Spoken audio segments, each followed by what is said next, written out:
The death toll from Israel's 17-day bombardment of Gaza has topped 5,000 as Israel intensifies its assault on the besieged territory. Palestinian officials say more than 2,000 children have now died in the Israeli attack. Israel's continuing to reject calls from the United Nations for a humanitarian ceasefire. While Israel's intensified its bombing campaign, it has not yet launched a full-scale ground invasion. The New York Times reports the Biden administration has advised Israel to delay a ground invasion, in part to give the U.S. more time to prepare if the war spreads across the region. On Friday, Hamas released its first two hostages, Judith and Natalie Ranin, a mother and daughter, who are dual U.S.-Israeli citizens. They were kidnapped on October 7th during the Hamas attack on Israel that resulted in the deaths of 1,400 people. The Israeli army now says it believes 222 hostages are being held in Gaza. So far, 2 aid convoys have entered Gaza, and a third is on its way. But the UN and relief groups say far more aid is needed. Not dozens of trucks, but hundreds of trucks of aid, they say. In Gaza City, doctors in the neonatal section of Al-Shifa Hospital say dozens of babies could soon die if the hospital runs out of fuel. As you can see, all the babies in here are underweight and need intensive care around the clock, but we lack basic medicines like caffeine citrate and antibiotics like ampicillin and gentamicin and surfactant. We have ventilators, but now 7 ventilators are not working because we don't have the right cables to operate them. We are only operating with 10 ventilators, which is a strong sign that the failure of this department is looming. We call on everyone to send the necessary medical supplies for this critical department, or else we will face a huge catastrophe, especially if the electricity is out in these departments where there are 55 babies. We will lose all those who need electricity within 5 minutes. More than half of Gaza's population has been displaced by the Israeli assault. This is an 18-year-old Palestinian named Dima Al-Amdani. She'd fled to southern Gaza after Israel ordered Palestinians to leave their homes in the north. Much of her family died in an Israeli airstrike in Khan Yunis, where the family had sought temporary shelter as it made its way south. I went to look for my mother, my father, and my siblings at the morgue. At first, they told me, "Come, see your mother." They didn't show me her face, but I recognized her from what she has on her feet. God bless her soul. I felt heartbroken. It was like a nightmare. They opened my father's coffin and had no signs of injuries, but he died. God bless his soul. I had a 16-year-old sister among the dead, and they wrote my name on her coffin since they thought it was me. Her body didn't have any signs of injuries, but maybe she died from internal injuries.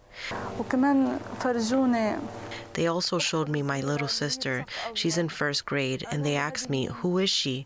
At first, I didn't recognize her due to all the cuts and burns on her face. Then they wrote her name on her coffin. I would have never thought that my family would end up like this. I felt heartbroken. It's a nightmare. I can't believe it until now that they're all dead. No one left. Israel has also bombed the home of Raji Sourani, the best-known human rights lawyer in Gaza City. He and his family survived the attack, his home destroyed. In a message to friends, he wrote, quote, "Israel, Biden, and the West who support Israel in doing these crimes against civilians are criminals. We will have our dignity and freedom and end this criminal occupation. One day we will have these criminals accountable," he said. We begin today's show with Jihad Abu Salim, a Palestinian scholar and policy analyst from Gaza. He's the executive director of the Jerusalem Fund in Washington, D.C. Jihad, welcome back to Democracy Now!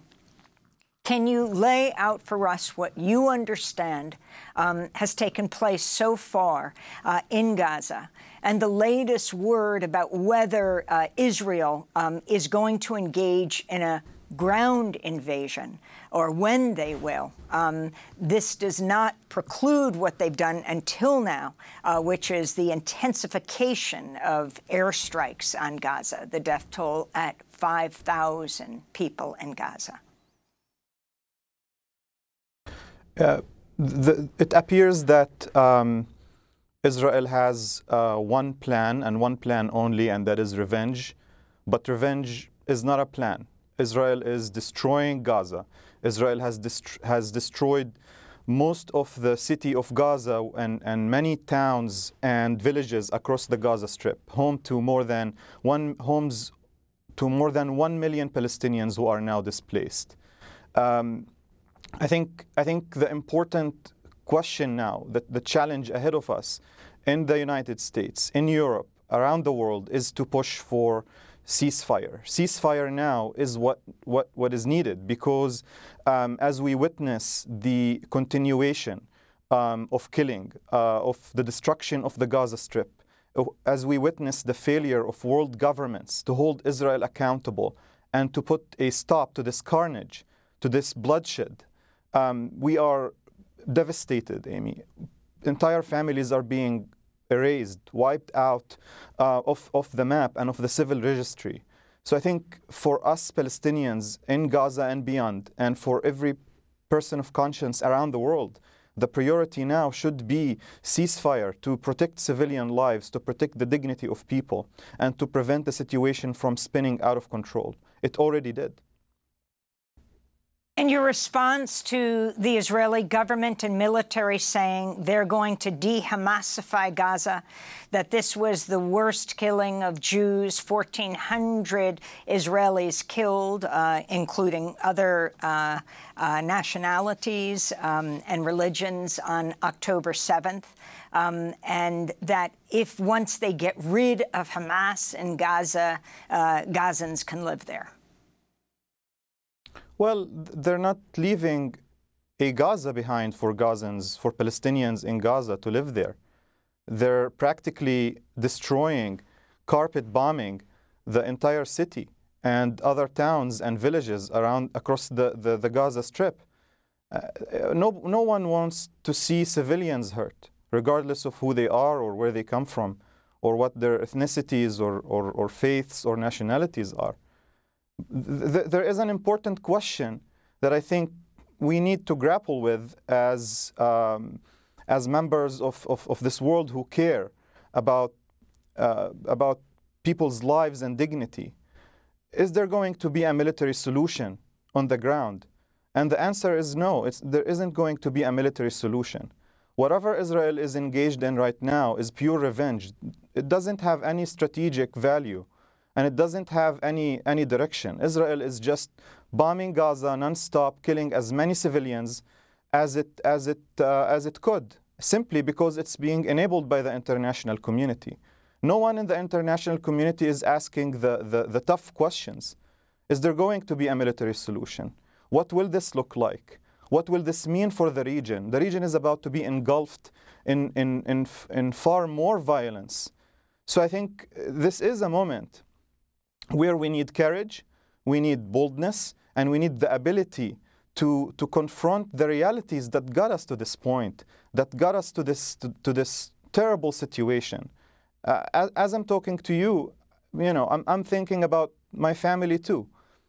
My friends receive the news, my friends who are from Gaza and abroad, they receive the news of their entire extended families killed in an instant.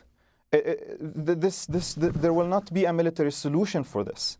And the only solution, and I'm happy to talk about this on your show today, the only path forward is to face the situation with courage and ask ourselves, how did we get here? Talk about that solution that you can see at this point.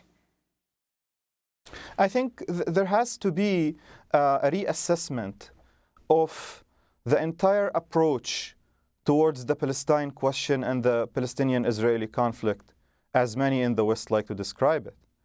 I think we have witnessed decades of failure, especially by successive U.S. administrations that promised that they would mediate and negotiate and lead Palestinians and Israelis towards just and lasting peace. But none of these promises have been fulfilled. We've witnessed nothing but cynicism, and we have witnessed nothing but continuous enabling of successive Israeli governments to continue with their policies of uprooting Palestinians, ethnically cleansing them, destroying their lives, and destroying any possibility for Palestinian statehood and independence. And I think one of the biggest U.S. failures in foreign policy we have just witnessed over, especially this year, as we saw the U.S. administration enabling the most right-wing government in Israeli history, a government that included people like Smotrich and Ben-Gvir, who casually talked about wanting to ethnically cleanse Palestinians.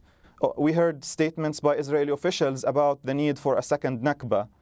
And as Israel and the Israeli settlers who were backed by the full force of the Israeli state were